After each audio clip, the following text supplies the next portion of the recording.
Proceso de consulta pública por 30 días. El documento, si bien ayer se dio el anuncio y los acuerdos fueron bastante abarcadores, muchos sectores dicen queremos ver el documento porque queremos pasarle ojo de lupa a ver exactamente qué es lo que se apresta a firmar el gobierno central en nombre del Estado panameño. Vamos a ponerlo en contexto. Harry Michel Morán, abogado, especialista en Derecho Ambiental con nosotros, que siempre nos ha apoyado en esta dinámica, sobre todo para dictar docencia en materia de estos acuerdos, porque no es cualquier acuerdo. Don Harry, gracias por acompañarnos. ¿Qué tal? Bienvenido. Buen día. Muchas gracias, Icar. Muy buenos días a ti y a todos los que nos observan y nos escuchan. Acá, por supuesto, es muy difícil que le preguntes a alguien que exprese valores ecológicos sobre este tipo de cosas y que te vaya a responder afirmativamente o de que lo que ha ocurrido es una buena noticia.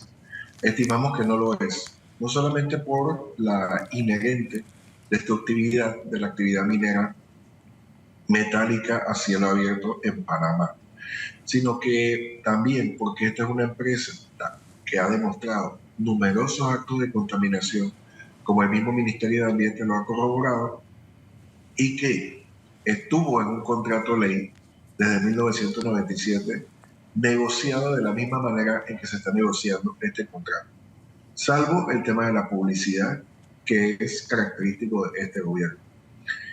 Se repite la historia después de declarado inconstitucional. ¿Por qué? Porque no se siguió la ley de contratación pública y no se siguió el Código Minero. Como ya ha reportado, este proceso, que no lo vas a encontrar en ninguna ley, en la ley de transparencia, no vas a encontrar retazos o pedazos, pero no vas a encontrar el mandato de consulta pública que acabas de mencionar. En la ley de contratación pública no vas a encontrar de que porque la empresa tiene plata se puede negociar a espaldas de la normativa vigente, Código Minero, Ley de Contratación Pública, y en el mismo Código Minero tampoco vas a encontrar esa especialidad. Esto es no solamente un aspecto negativo para la gestión ambiental de nuestro país, sino también para el Estado de Derecho, que es la aspiración que tiene toda democracia para poder seguir. A ver, a juicio de usted, ¿sería primero la consulta a nivel nacional previo a entrar a negociar un contrato? Sí, lo que ocurre, Icar, y te agradezco mucho esa pregunta, es que este es un proceso inventado. Si yo te estoy diciendo que después de la negociación o antes de la negociación viene la consulta, también estoy inventando. El proceso de contratación, y miren, es que es un padecimiento de Panamá, y no me quiero desviar del tema, pero así como ustedes han visto que la ley de contratación pública, Panamá se dota de la misma. Sin embargo, trata de salirse por ahí mismo a través de modificaciones o de simplemente buscar la contratación directa, que es la excepción, en lugar de la licitación, que es la regla. Bueno, eso pasa en Puerto y está pasando aquí. Sí. Acá se han salido de un esquema jurídico y la consulta es para, bueno, y en principio acabo de darme cuenta, gracias a ustedes, de que posteriormente se va a devolver al Ejecutivo. Pero si alguno de los interlocutores sociales menciona algo importante, ¿qué va a significar? Otra negociación, porque cuando va a la Asamblea Nacional, como dice el artículo 159, numeral 15 de la Carta Magna, contrario a lo que dicen algunos respetados juristas, la Asamblea aprueba o imprueba el contrato. Es decir, lo que está firmado por ambas partes, una vez firmado, no puede ser cambiado ni siquiera por la Asamblea Nacional. A ver, hay un aspecto muy importante y quiero dejárselo rapidito para que dice casualmente el anuncio del Ejecutivo. Amplias obligaciones de transparencia y proveer información para Minera Panamá y obligaciones para Minera Panamá de hacer transición hacia fuentes de energías más limpias. Este es el aspecto ambiental que contiene parte del acuerdo. Sin embargo, nos hemos quedado, como usted dice, en el tema de números, de regalías y de temas. Quiero ir primero con Gretel Méndez a conocer este punto y ahora el otro, que le acabo de explicar, lo analizo con usted. Gretel, voy contigo. Gretel, contigo. Bien, gracias, Icar. Y es que el gobierno informó que se va a estar realizando una distribución de ingresos anuales por la extracción de cobre y que esos fondos se van a manejar a través del Fideicomiso Conquista del Atlántico, administrado por el MEF. Aquí lo vemos. un 50% de esos ingresos anuales serían entonces para el programa de invalidez, vejez y muerte. Seguimos entonces con un 20% que sería para jubilados y para pensionados. Y nos vamos también con el 25%, que este sería para los distritos de Donoso, Mar y Torrijos Herrera. Vamos a finalizar también con un 5% para la creación del funcionamiento del Instituto de Estudios para el Perfeccionamiento y Bienestar del Docente. Sería este 5%. Es la distribución de ingresos anuales por la extracción de cobre a través de ese fideicomiso Conquista del Atlántico. Icar, retomo contigo. Gracias, Detel. Bueno, ¿cómo quedaría conformado los ingresos producto de esa actividad? Pero recordemos un sector muy, como decía, muy dinámico que exige mucho más. Es el tema, por lo menos, como ya habíamos adelantado, perjuicios versus beneficio y sobre todo el daño ambiental y planes de mitigación para un proyecto como una mina a cielo abierto. Y es el punto que quiero tocar también con el sector ambientalista, don Harley. El señor del sector privado que me precedió en la entrevista mencionaba que no sabían del acuerdo, pero que generalmente era algo bueno. Es que el derecho de él, el mío y el de todos nosotros a ser informados es irrenunciable. Y lo que dice el contrato ley, o lo que diría el borrador de contrato ley, que ahora también nos enteramos de que se llegó al acuerdo, pero todavía no se ha firmado por el ministro de Comercio, es secreto. Entonces, ¿cómo se le va a exigir a la empresa transparencia cuando el mismo origen de este contrato ley fue secreto? No hay ninguna ley en la República que avala que el presidente de la República o el Ministerio de Comercio y Industrias dirijan negociaciones secretas, porque la contratación pública rige un principio de transparencia, de igualdad de oportunidades a todos los proponentes, incluso al sector privado. Ambos se han violado.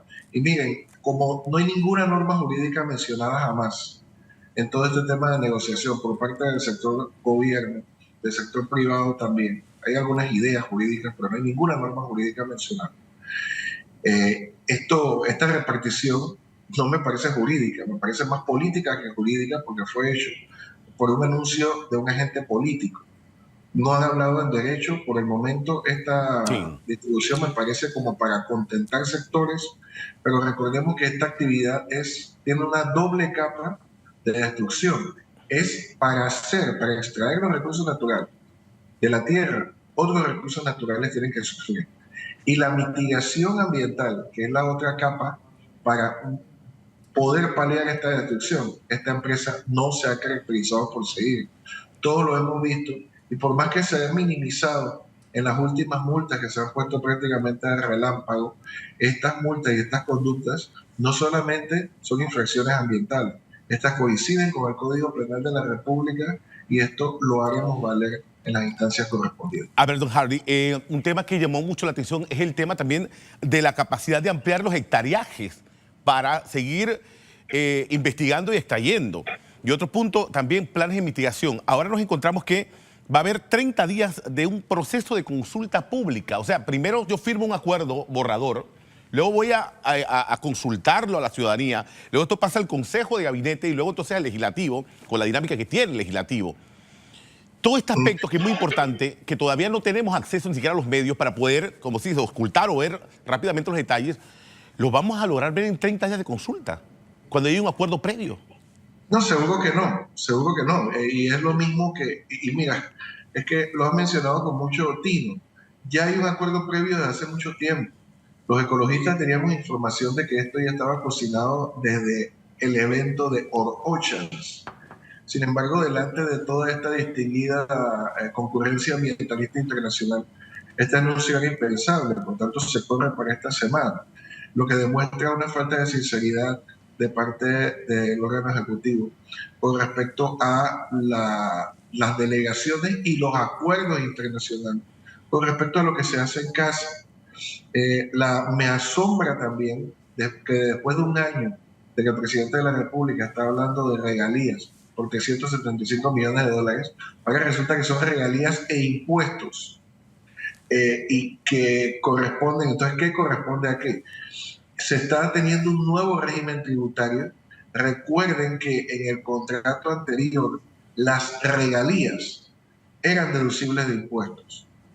Así que no quisiera pensar de que estos 375 millones, al ser deducibles de impuestos, la parte que corresponde a la regalía, al final los panameños seamos los que estemos pagando esta extracción destructiva y que no considera, porque no se ha hablado por ninguna parte, la compensación del valor de los ecosistemas que están siendo reemplazados por esta explotación. Vamos a estar pendientes, don Harry, porque, a ver, nuevamente reiteramos, el documento ningún sector lo tiene.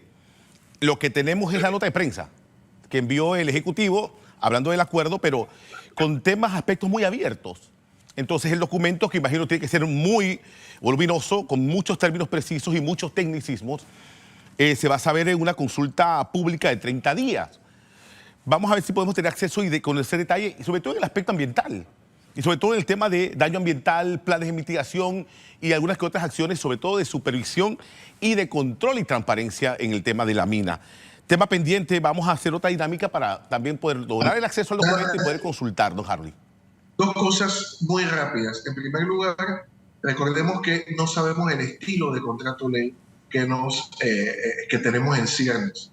Y el solo hecho de que sea secreto no solamente da lugar a suspicacia, sino a la certeza de que se está violando la normativa y de que se está tratando de sorprender a la población dosificando información como si estuviéramos en un régimen estalinista. Uno. Y dos, esperen la respuesta de la sociedad civil. El día de mañana, después de haber observado todas estas posiciones públicas, el sector ambientalista va a tener la palabra y mencionaremos las alternativas y nuestra opinión sobre la sinrazón que nos está atacando en estos momentos. Porque lo que ha ocurrido el día de ayer es la creación de un nuevo enclave, un nuevo tipo de enclave antiecológico en el centro del corredor biológico mesoamericano de nuestra república. Vamos a estar al corriente. Harry Mitchell Durán, abogado, especialista en Derecho Ambiental. Tema central, bueno, este acuerdo que ha logrado el gobierno con Minera Panamá. Gracias por acompañarnos. Hay otros temas así importantes aquí en Noticias.